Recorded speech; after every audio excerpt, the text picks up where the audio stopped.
నమస్తే Telugu one news కి స్వాగతం. కొద్దిసేపటి కిందట శాటిలైట్ ఛానల్స్ లో ఒకటైన మహా న్యూస్ మీద టిఆర్ఎస్ కార్యకర్తలు అంటే ప్రస్తుత బీఆర్ఎస్ కార్యకర్తల దాడిని చూసాం. బేసిక్ గా చాలా సందర్భాల్లో వార్తా ఛానళ్లు, వార్తా పేపర్లు రాజకీయ నాయకుల మీద వాళ్లకున్న సోర్స్ ప్రకారం రాస్తూ ఉంటాయి, ప్రసారాలు చేస్తూ ఉంటాయి. ఒకవేళ అది తప్పైతే కోర్టులకి వెళుతూ ఉంటారు, కేసులు వేస్తూ ఉంటారు, పరువు నష్టం దావాలు వేస్తూ ఉంటారు. తాజాగా అంటే అందరికీ తెలిసిన విషయం నేను ఒకటి ప్రస్తావిస్తున్నా. ప్రస్తుత ఆంధ్రప్రదేశ్ మంత్రి నారా లోకేష్ గత 2014-19 మధ్య కాలంలో మంత్రిగా చేసినప్పుడు చిన్నబాబు చిరుతిండి 26 లక్షలండి అని ఒక సాక్షి ఒక కథనం వేస్తే దాని మీద ఆయన కోర్టుకు వేశాడు. ఇప్పటికీ తిరుగుతూనే ఉన్నాడు విశాఖపట్నం. ఆ తర్వాత వివేకానంద రెడ్డి చనిపోయినప్పుడు నారాసుర రక్త చరిత్ర అని చంద్రబాబు నాయుడు చేతిలో కత్తిపెట్టి ఓ ఫుల్ పేజ్ రాసుకుంటూ వస్తే దాని గురించి చంద్రబాబు నాయుడు కేసు ఏం పెట్టలేదు. కానీ అలా నడిచింది కొన్ని పత్రికలకి, కొన్ని ఛానళ్లకి.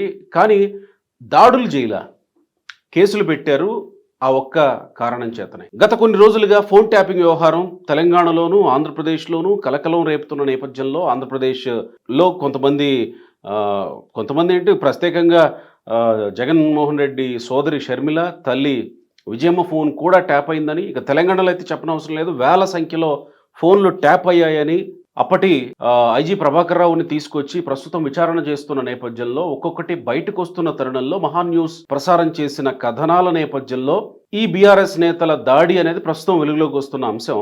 ఇది దాడి చేయడం ఖచ్చితంగా మీడియా హౌజుల మీద లేదా పత్రికా ఆఫీసుల మీద దాడి చేయడం డెఫినెట్గా ఖండించాల్సిన అంశమే. కానీ ఎందుకు జరుగుతున్నాయి, జరిగితే ఎలాంటి చర్యలు ఉంటాయి, అసలు మీడియాకున్న ప్రొటెక్షన్ రైట్స్ ఏంటి, సేమ్ టైం మీడియా ప్రసారం చేసే అంశాలలో కూడా ఉన్న పరిధులేంటి, ఈ అంశాలన్నీ మాట్లాడదాం. సీనియర్ జర్నలిస్ట్ విక్రమ్ పూలా గారు ఉన్నారు మనతో. నమస్కారం విక్రమ్ గారు. నమస్కారం. ఎట్లా చూస్తున్నారు ఈ దాడిని, మహా న్యూస్ మీద జరిగిన? ఇది దురదృష్టకరం. ఈ దాడిని ప్రతి ఒక్కరూ ఖండించాల్సినటువంటి అవసరం ఉంది. మహా న్యూస్ వారు ఏ నేపథ్యంలో వార్తలు ప్రసారం చేశారు అని అంటే, ఇప్పుడే మీరు చెప్పారు, ఫోన్ ట్యాపింగ్ వ్యవహారంలో అవును కొన్ని వార్తలు బయటకు వచ్చాయి, రకరకాల వార్తలు వస్తాయి. ఫోన్ ట్యాపింగ్ జరగటం అనేటువంటిది మనం గతంలో కూడా మాట్లాడుకున్నాం. అది రాజ్యాంగం ప్రసాదించినటువంటి హక్కు. అది ఏది, రైట్ టు హ్యావ్ ప్రైవసీ. అది ఆర్టికల్ 21 ప్రకారం. అంటే ఫోన్లు ట్యాపింగ్ చేయడం అనేది రాజ్యాంగ విరుద్ధం, కానీ వాళ్ళు చేశారు. కొన్ని సందర్భాల్లో చేయొచ్చు. ఏది, దేశ రక్షణకు సంబంధించి తీవ్రవాదులు, ఉగ్రవాదులు, ఇటువంటి వాళ్ళు, స్లీపర్ సెల్స్, వాళ్ళ ఫోన్లు, ఎందుకంటే in the larger interest of the nation, దానికి ప్రత్యేకమైనటువంటి అనుమతులు తీసుకొని చేస్తారు. ఇక్కడ జరిగేది ఏంటంటే, ఇప్పుడు మనం చాలా రోజుల నుంచి పేపర్లో చూస్తున్నాం, దాదాపు కొన్ని వేల సంఖ్యలో వాళ్ళు ఫోన్లు ట్యాప్ చేశారు. అందులో రాజకీయ నాయకులు ఉంటారు, వ్యాపారస్తులు ఉంటారు, రకరకాల ఆల్ వాక్స్ ఆఫ్ పీపుల్ ఉంటారు, ముఖ్యంగా సెలబ్రిటీస్. ఈ ఫోన్ ట్యాపింగ్ చేసిన వాళ్ళు ఎవరు? కొంతమంది పోలీసులతో చేయించారు. ఆ పోలీసులు ఏం చేశారు, ఈ సెలబ్రిటీల ఫోన్లు కొన్ని ట్యాప్ చేసి వాళ్ళ వ్యక్తిగత సంభాషణల్ని రికార్డ్ చేసి వాళ్ళకి వీళ్ళు మళ్ళీ చేసి, ఇదిగో ఈ సమాచారం మా దగ్గర ఉంది, మీరు ఈ విధంగా ఎవరితోనో మాట్లాడారు, అది మేము బయట పెడతాము కాబట్టి అని ఏదో వాళ్ళని లోపరుచుకోవటానికి, లొంగ తీసుకోవటానికి నయాన భయాన దానిని ఎరగా వేశారనేది అది ఎస్టాబ్లిష్ అవుతున్నది. ఈ క్రమంలోనే మహా న్యూస్ వాళ్ళు వేశారు. అయితే అక్కడ ఏంటంటే, నాకు తెలిసి ఆ థంబ్నెయిల్స్ ఏదో కొంచెం వివాదాస్పదమైన ఏదో కొన్ని పెట్టినట్టు, ఏవో సోషల్ మీడియా కొన్ని తిరుగుతున్నాయి. కేటీఆర్ గారిది వేసి ఏదో వేస్తున్నారు. సరే, కేటీఆర్ గారు కూడా ఈ విషయంలో ఆయన కూడా ఆయన పేరు కూడా లాగారు, డ్రాగ్ చేశారు. అంటే ఆయన నిజంగా ఉన్నారా లేదన్నది నోబడీ నోస్, ఇప్పటి వరకు ఎస్టాబ్లిష్ అవ్వాలి. కానీ ఆయన పేరు, కానీ కేటీఆర్ గారు ఏంటంటే ఒక పెద్ద లీడర్గా ఆయన ఎస్టాబ్లిష్ అయి ఉన్నాడు తెలంగాణలో. సో సహజంగానే ఏంటంటే ఆయన క్యారెక్టర్ కొంచెం మసగబారిన పరిస్థితి అయితే వచ్చింది. ఇది పర్టికులర్గా ఈ సినిమా వాళ్ళకి సంబంధించి, అందులో వాస్తవాలు ఏంటో తెలియదు. అయితే ఇక్కడ జరిగింది ఏంటంటే, దాని మీద హీ హాజ్ లీగల్గా ఆయన ప్రొసీడ్ అవ్వచ్చు. ఆయన 2-3 సార్లు కూడా మాట్లాడారు. పొలిటీషియన్స్ అన్యాపదేశంగా ఆయన మీద ఆరోపణలు చేసినప్పుడు ఆయన కూడా గట్టిగానే రియాక్ట్ అయ్యారు.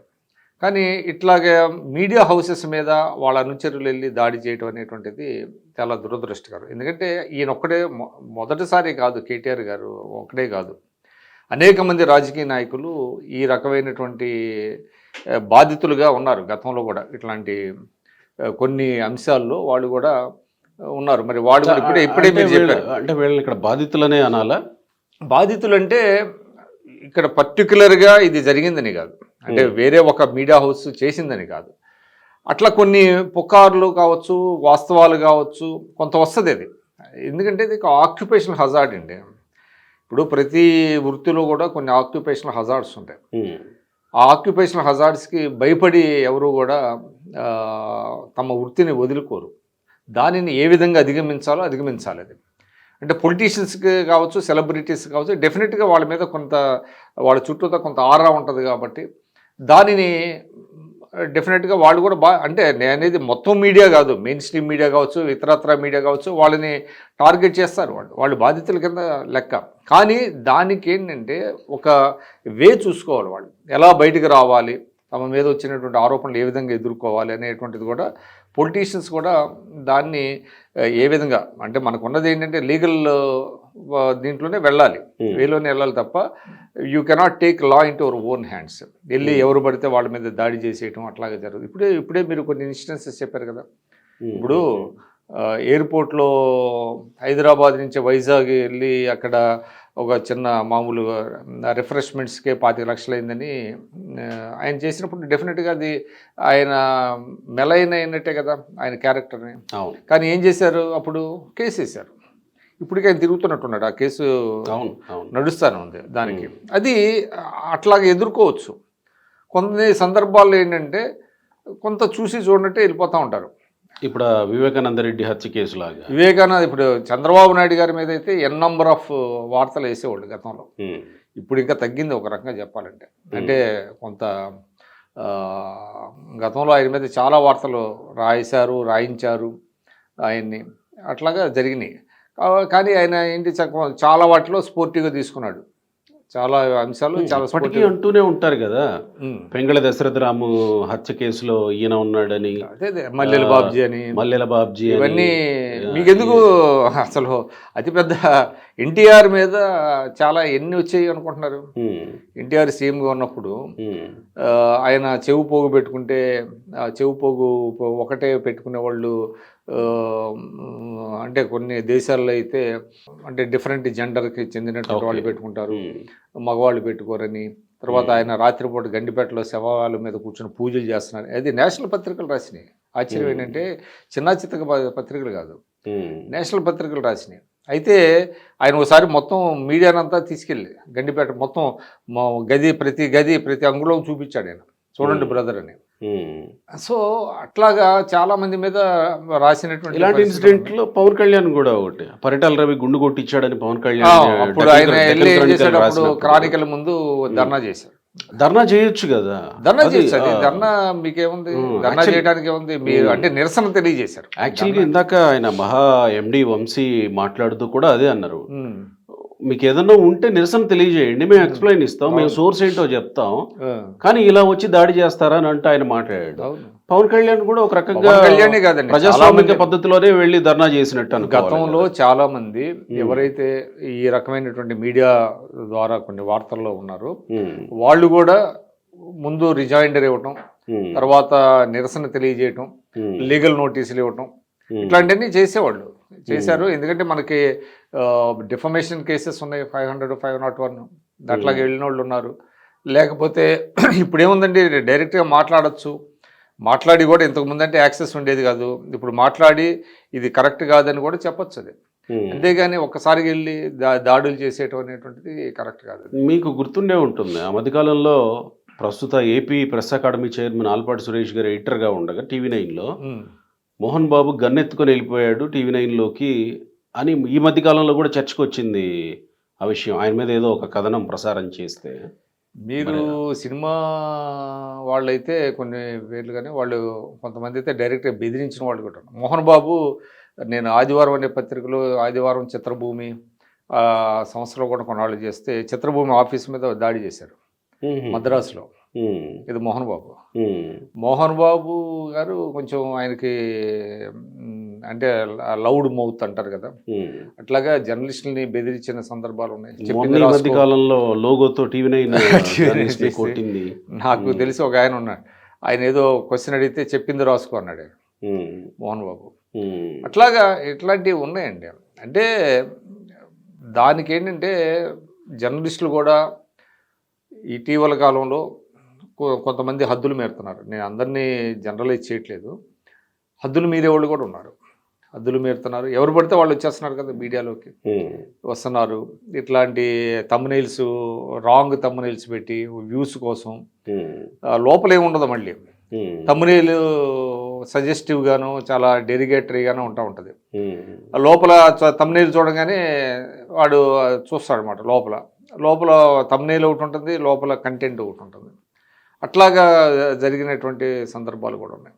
అంటే ఇది ఏంటంటే ఇట్లా దాడులు ఆఫీసుల మీదకి వెళ్ళి దాడి చేయడం అనేటువంటిది అది మంచి పద్ధతి కాదు. అంటే ఇప్పుడు యాక్చువల్గా ఈ ఫార్ములా 1 రేసింగ్ వ్యవహారంలో కేసు పెట్టినప్పుడు కేటీఆర్ ఎక్కడ మాట్లాడినా అదొక లొట్టపీస్ కేసు, దాంట్లో ఏముంది కేసు అని అంటూ మాట్లాడుతూ వచ్చాడు. ఇప్పుడు లొట్టపీస్ కేసే అనే కాదు, వాళ్ళు సీఎంను పట్టుకొని లొట్టపీస్ ముఖ్యమంత్రి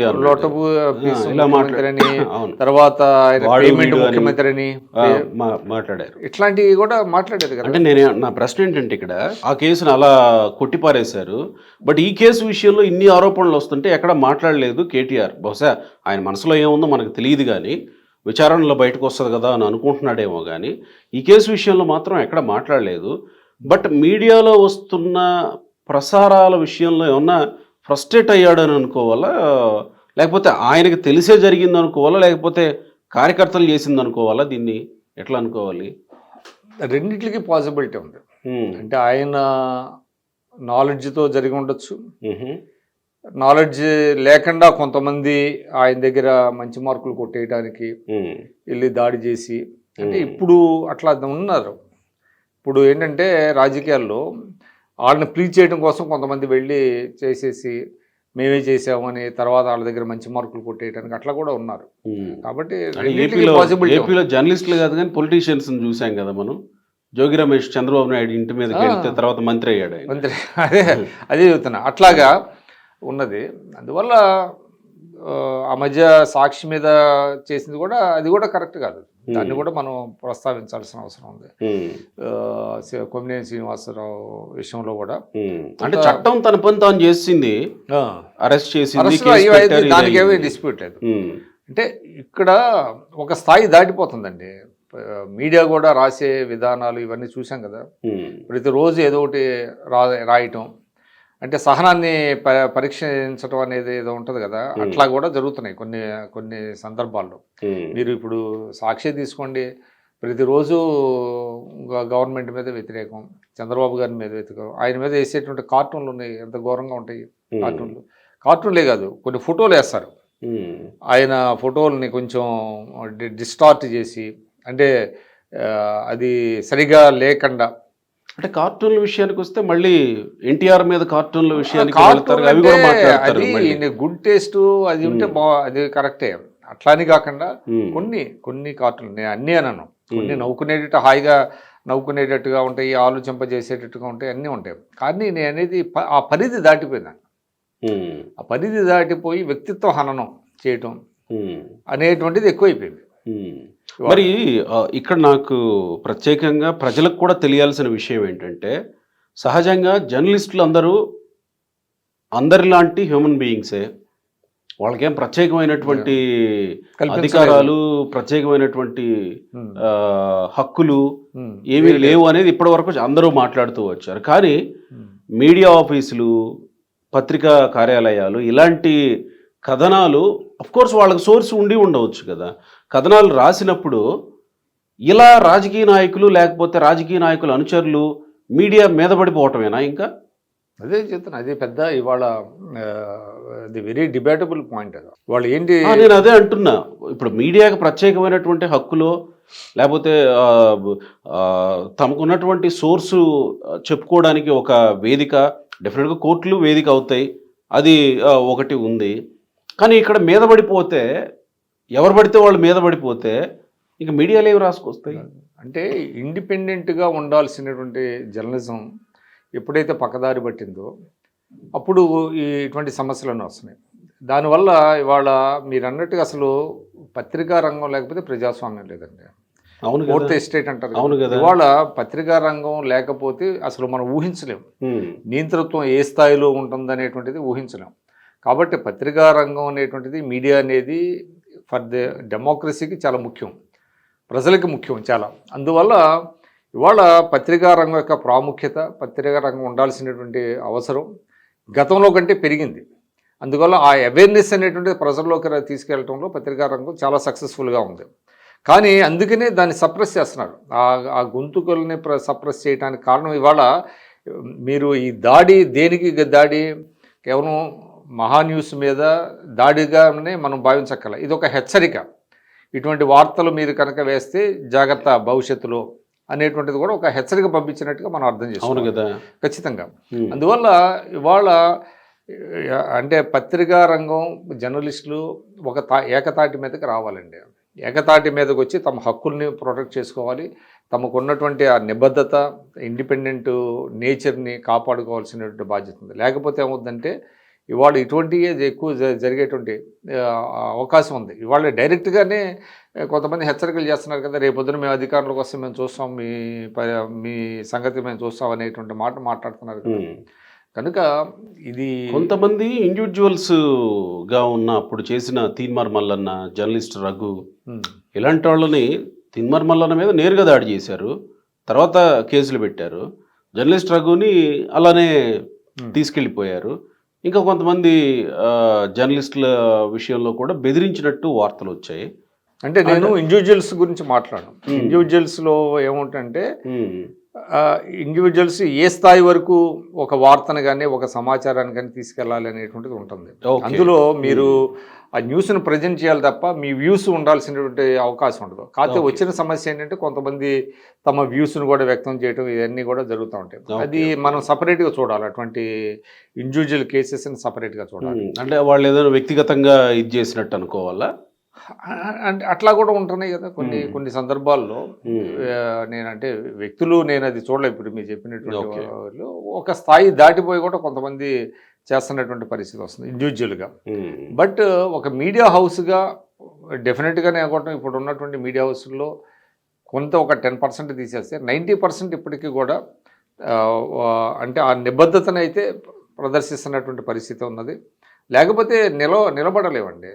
ఇప్పుడు వన్ సైడెడ్గా మీకు అసలు పూర్తిగా వెళ్ళిన తర్వాత అవి నిలబడాలంటే కష్టం అవుతుంది. అవి నిలబడినాయి అంటే అర్థం ఏంటంటే ఖచ్చితంగా ఇది ప్రజల వైపు ఉన్నట్టుగానే మనం భావించాలి.